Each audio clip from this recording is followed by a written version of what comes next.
तनला पाए राख ले जतन के गा। बड़ मुश्किल मा तनला पाए राख ले जतन के गा। के दिन बरी आई हवची तय पहुना बन के गा। बड़ मुश्किल मा तनला पाए राख ले जतन के गा। बड़ मुश्किल मा तनला पाए राख ले जतन के गा। झन कनो अभिमानी घमन के घर होवत हानि। झन कनो अभिमानी घमन के घर होवत हानि। काला देवी तय साखी ज्ञान दी से मोर संतो ज्ञान दी से गुरु घासी। मोर भाई ज्ञान दी से गुरु घासी।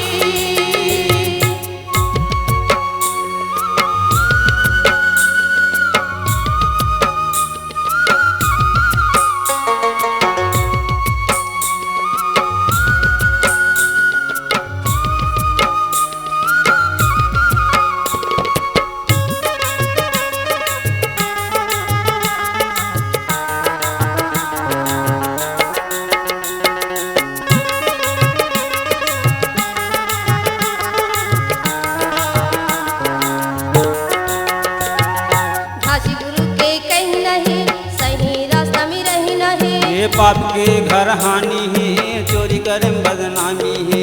पाप के घर हानि है चोरी करें बदनामी है। घासी गुरु के कहीं नहीं सही रास्ता में रही नहीं। ये पाप के घर हानि है चोरी करें बदनामी है। पाप के घर हानि है चोरी करें बदनामी है। महंगू बाबा के बेटा ये सतनाम संदेश आए।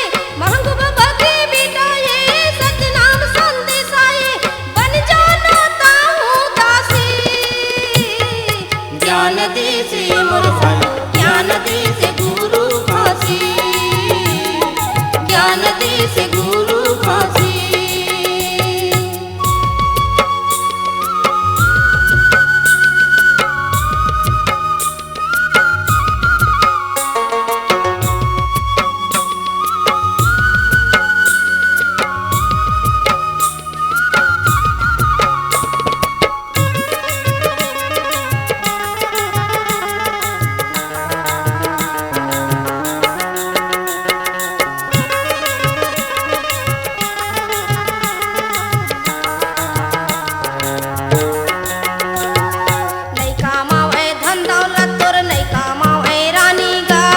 चल तोर अक्ल बुधियौ नहीं रह सियानी गा।